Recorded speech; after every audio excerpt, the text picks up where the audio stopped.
I want to talk to you today about training your mind to be calm in every situation. The truth is, life is unpredictable. We can't control everything that happens around us, but we can control what happens within us. You see, God never promised us a life free from trouble. He didn't say we wouldn't face challenges, but He did say, "My peace I give to you." That means even in the middle of the storm, you can have peace. Even when people are coming against you, when the finances look tight, when the report is not good, you can remain calm. But here's the key. You have to train your mind. Peace doesn't just happen automatically. Calmness isn't something we feel, it's something we practice. When your thoughts want to go negative, when worry tries to creep in, you have to say, "No thanks, I'm not going there." Don't let fear rent space in your mind. Don't let anxiety control your day. Instead, start your mornings with gratitude. Lord, thank you that you're in control. Thank you that no weapon formed against me will prosper. Set the tone. Tell your mind where to go instead of letting it run wild. I remember talking to a man who had lost his job. Things looked uncertain, but every morning he'd say, "God, I trust you. I don't see a way, but I know you have a way." He kept a calm mind. He didn't let the chaos around him get inside him. And sure enough, the right door opened better than what he lost. Peace doesn't come from everything going right around you. It comes from having the right perspective within you. You train your mind to be calm by choosing not to entertain every negative thought that comes your way. When you learn to slow down mentally, to resist overreacting, you'll find clarity where there was once confusion and strength where there was once anxiety. When you stay calm under pressure, it's a sign of maturity. Anyone can panic, complain, or get angry, but staying steady is a spiritual discipline. It shows you trust God more than your circumstances. Calmness is not ignoring reality, it's choosing faith over fear.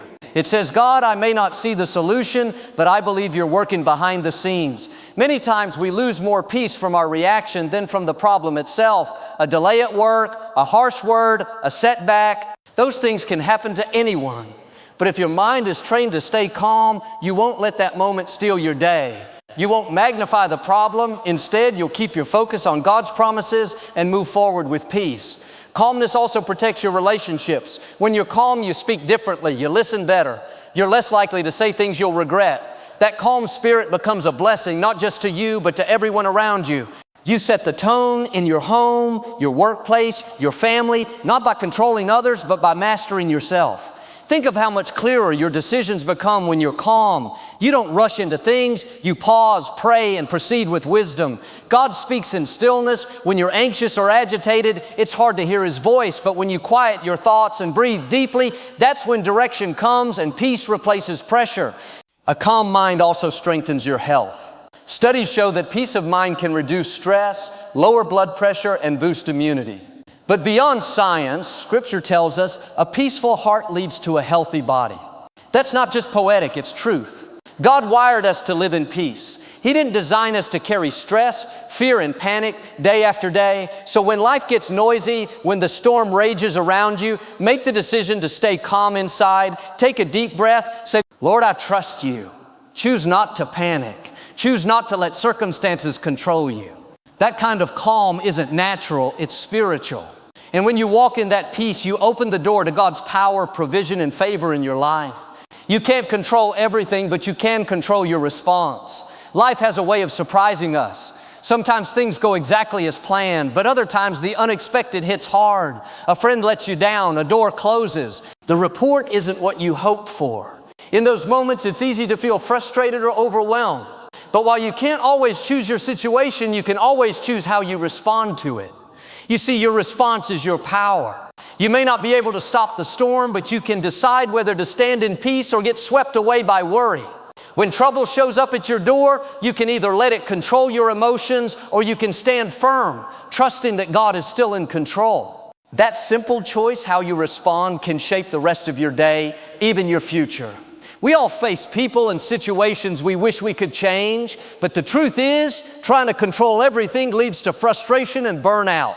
When you accept that some things are outside your control, you free yourself to focus on what truly matters, your attitude, your faith, your inner peace. That shift puts you back in a place of strength. When someone is rude to you, when a door doesn't open, when plans fall through, that's not the end, that's a test. How you respond reveals your growth. Will you react in anger or respond with grace? Will you complain or choose gratitude? God blesses those who keep their heart right, even when everything else feels wrong. Choosing your response doesn't mean you ignore how you feel. It means you take those feelings to God and let Him help you process them with wisdom. You say, Lord, this hurts. It's unfair. But I trust you. I believe you're still working. That kind of faith is powerful. It doesn't remove the problem, but it releases peace in the middle of it. Your response can either make the situation better or make it worse. Some people stay stuck for years, not because of what happened, but because of how they chose to react. Don't give a temporary problem a permanent place in your heart. Let it go. Forgive. Move on.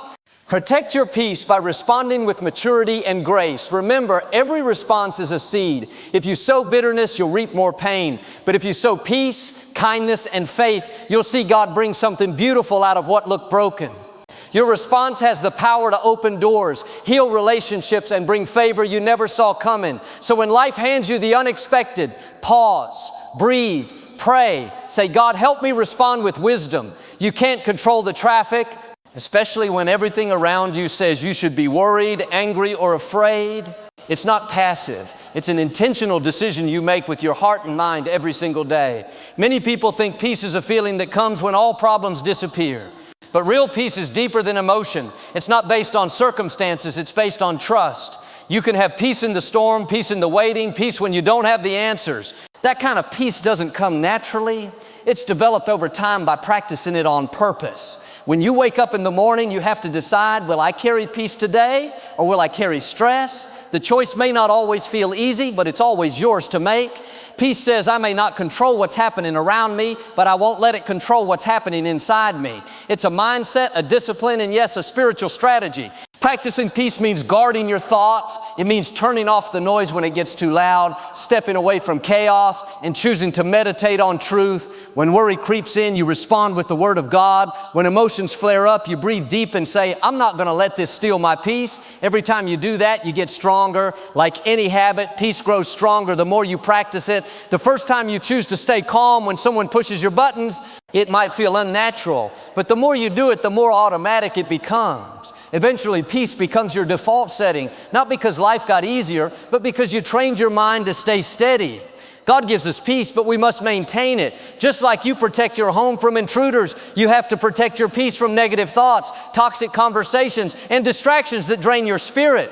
When you value peace, you'll start to recognize what threatens it. And when you recognize it, you can guard it more effectively. Peace is not about ignoring problems, it's about rising above them. It's living with the confidence that God is in control even when life feels out of control. It's the quiet assurance that you don't have to figure it all out because He already has a plan. That kind of peace requires faith, and faith grows every time you choose trust over tension. So remember this, peace isn't a one-time achievement, it's a daily practice.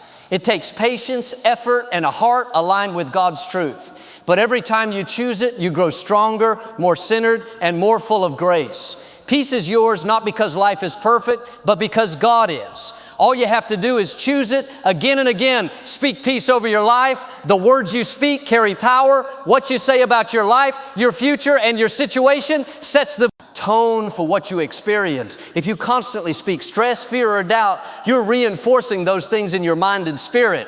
But when you speak peace, you're planting seeds of calm, clarity, and faith, even in the middle of chaos. Speaking peace over your life isn't about ignoring reality. It's about choosing to align your words with God's promises instead of your problems. When your finances are tight, speak provision. When your health is under attack, speak healing.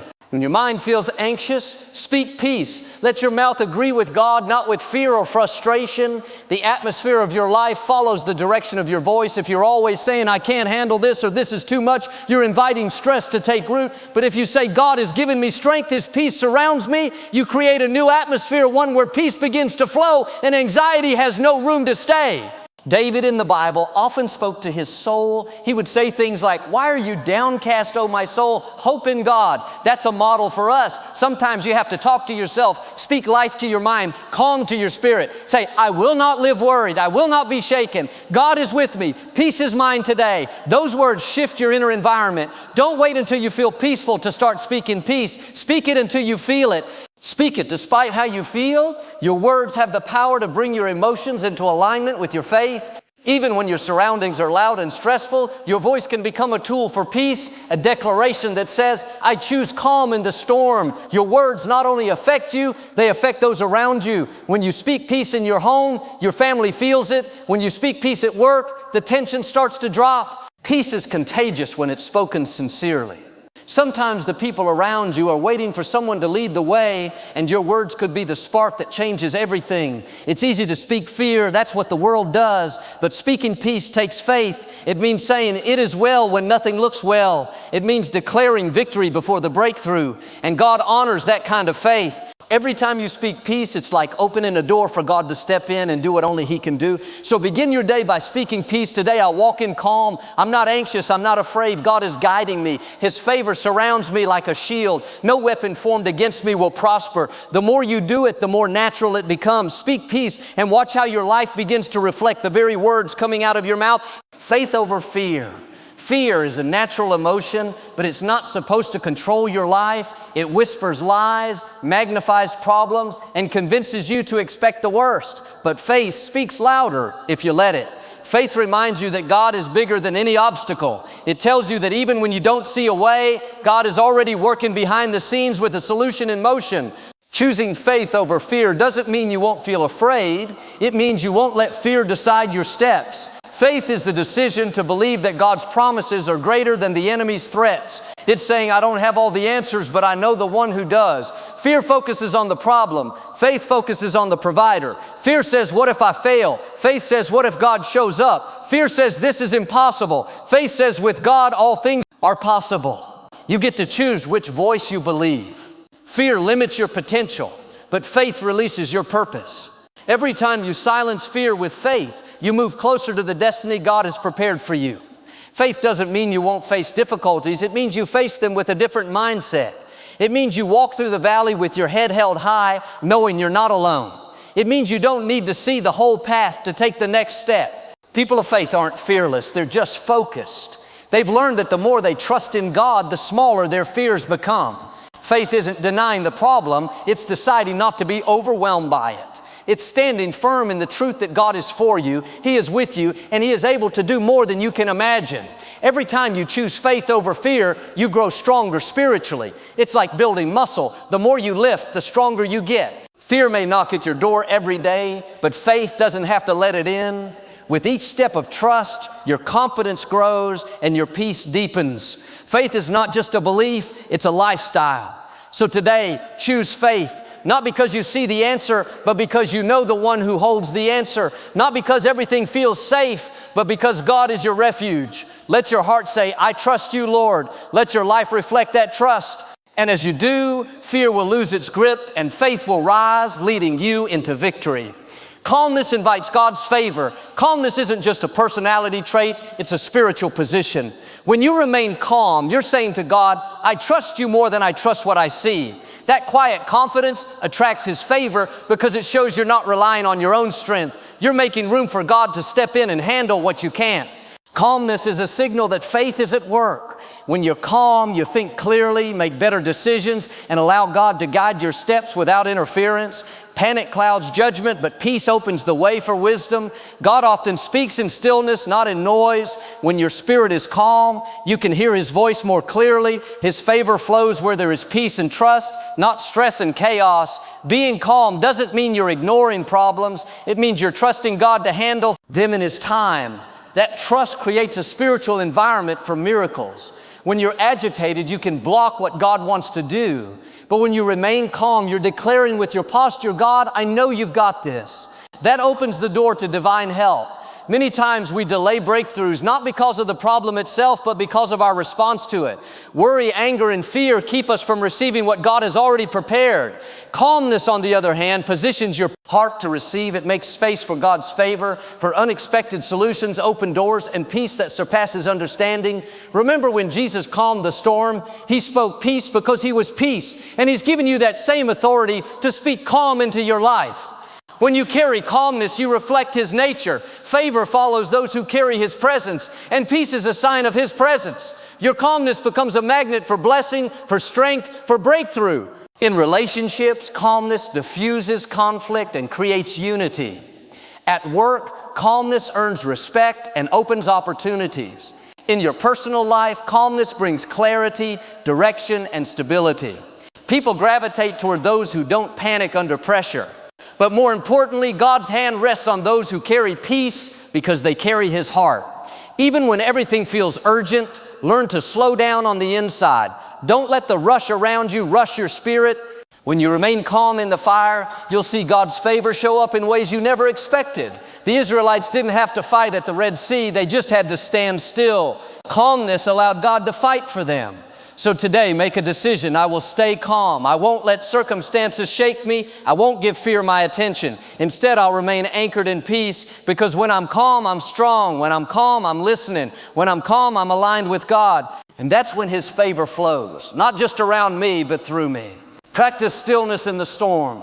Storms in life are inevitable, moments of uncertainty, unexpected challenges, loss, or fear. But in the midst of the storm, God invites you to do something radical. Be still, not because the storm is small, but because He is greater. Stillness isn't weakness, it's power under control. It's the posture of a heart that refuses to be moved by circumstances. Stillness is a discipline. It's choosing not to react immediately, not to rush, not to panic. It's pausing long enough to say, God, I know You're here.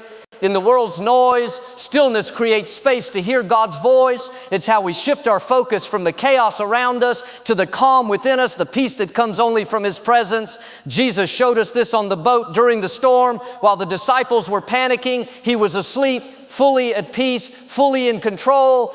That same stillness is available to us. The storm didn't shake Him because He knew who He was and who His Father was. When you know God is with you, you can stay still even when the waves are high. Practicing stillness doesn't mean doing nothing. It means quieting your spirit so God can do something. In stillness, faith grows. Fear loses its grip.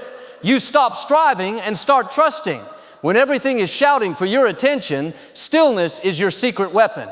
It brings clarity, renews your strength, and reminds you that God is fighting for you. Stillness takes practice. It's not natural when your mind is racing or your heart is hurting. But each time you pause, breathe, and turn your attention to God instead of the problem, you're getting spiritually stronger. Stillness says, I don't have to fix this right now. I just have to rest in the One who can. That's where peace begins. In a noisy world, stillness sets you apart. It's what keeps you grounded when others are shaken. It helps you respond with wisdom instead of emotion. You don't have to chase answers or force outcomes. When you're still, you're showing God that you trust His timing and His way. That trust invites His power to move on your behalf. When the storm hits, you don't have to let it inside of you. The winds may blow, the rain may fall, but stillness creates a boundary. It protects your mind, guards your heart, and strengthens your spirit. It keeps the storm on the outside while keeping God's peace on the inside. That's how you endure. That's how you overcome.